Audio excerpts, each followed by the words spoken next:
Dans cette première vidéo, nous allons présenter la partie expérimentale du TP intitulé Élasticité d'un solide, homogène et isotrope, pendule et appareil de torsion.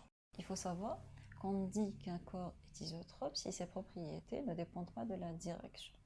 Et il est dit homogène si ses propriétés ne dépendent pas de la position. Dans ce TP,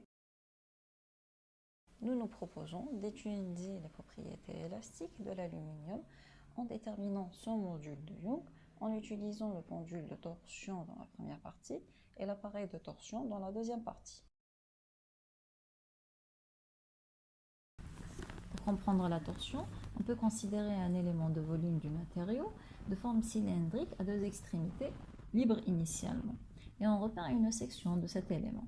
Si on applique une force extérieure qui fait tourner le cylindre autour de son axe de révolution, la section rouge va effectuer un mouvement de rotation autour de cet axe-là sans se déformer.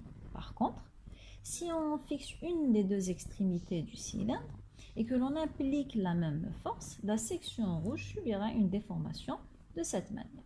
C'est ce qui est appelé une déformation de torsion qui dépend de l'élasticité du matériau, donc de son module de Young, qui est un paramètre intrinsèque du matériau.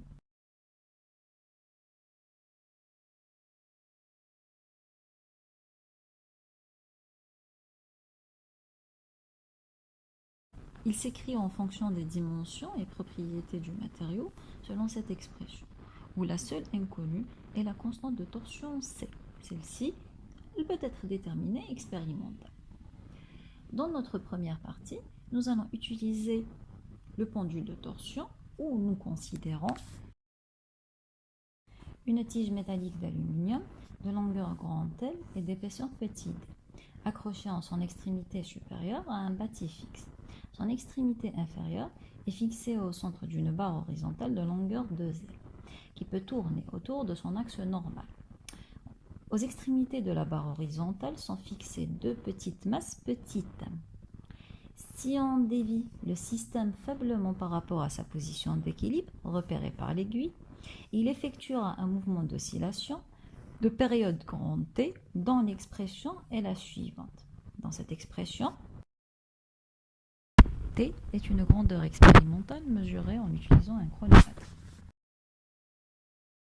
La masse petit m est mesurée en utilisant une balance.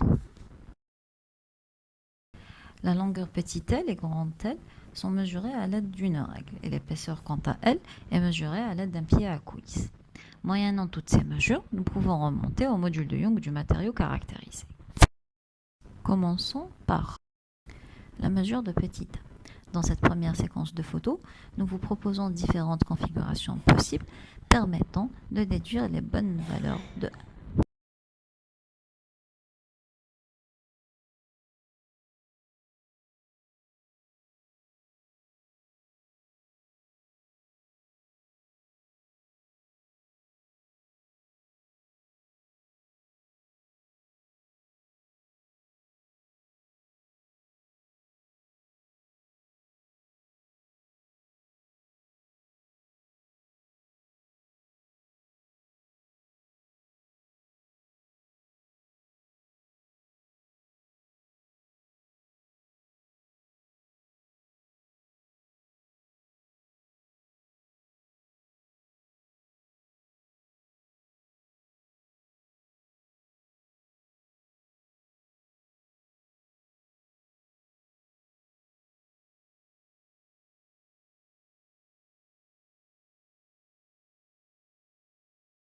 Une bonne observation vous permettra de prélever chacun des m avec son erreur, tout en justifiant votre réponse sur le compte rendu.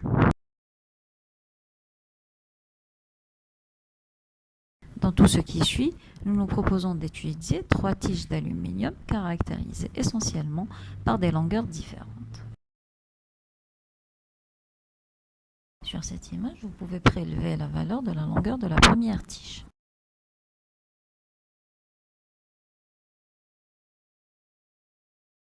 Son épaisseur est donnée par l'écartement du pied à coulisse soigneusement placé normal à la tige.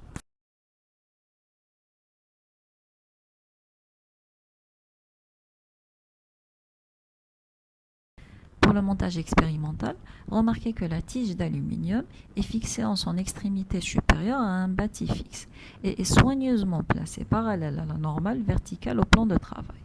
Son autre extrémité est fixée au milieu de la barre horizontale, aux extrémités de laquelle nous avons placé les masses en tête-bêche. Quand on écarte la barre par rapport à sa position d'équilibre repérée par l'aiguille, le système effectue un mouvement oscillatoire comme vous pouvez l'observer sur l'enregistrement.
Et dans cet enregistrement de mouvement de la première tige, vous pouvez relever la valeur moyenne de sa période d'oscillation, ce qui vous permettra de remonter à son module de Young.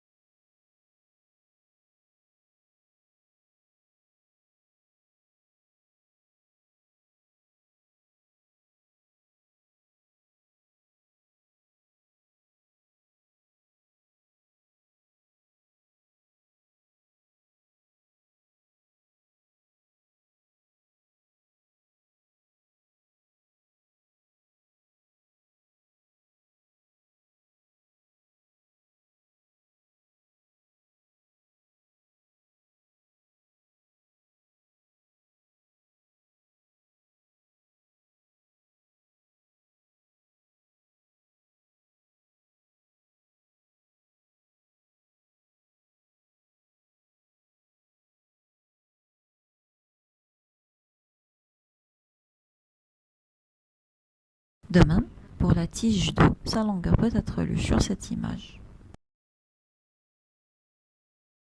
et son épaisseur sur celle-ci.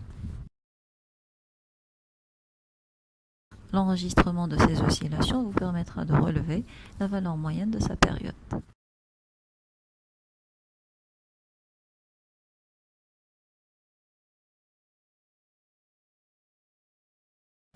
Et pour la dernière tige, relevez sa longueur,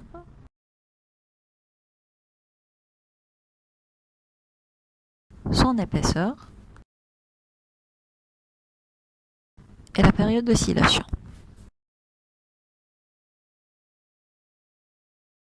La bonne exploitation des trois manipulations vous permettra de déduire la valeur moyenne expérimentale de la période d'oscillation de chacune des trois tiges.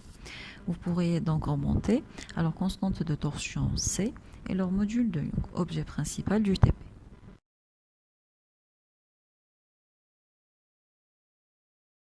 Dans la première partie, nous avions utilisé le pendule de torsion et dans la deuxième partie qui va suivre, nous utiliserons l'appareil de torsion qui consiste à utiliser le même bâti expérimental mais sans les masses.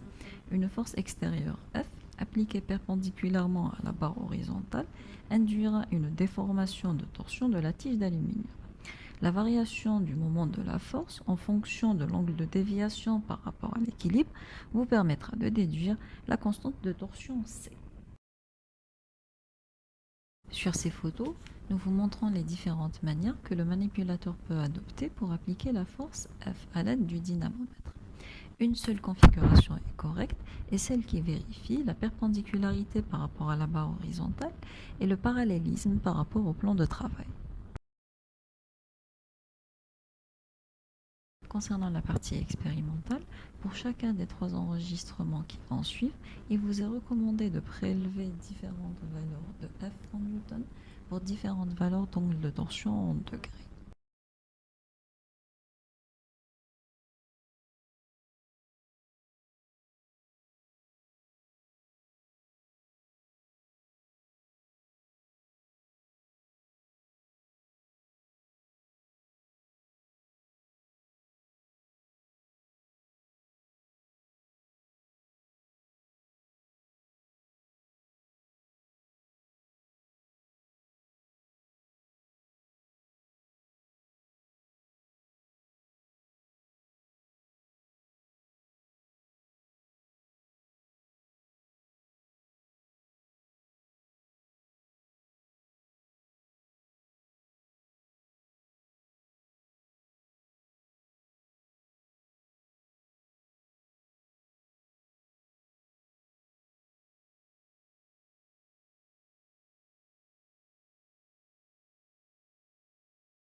À l'issue des mesures prélevées, vous pouvez tracer la variation du moment de la force F appliquée en fonction de l'angle de torsion phi et déterminer par la suite la valeur de la constante C.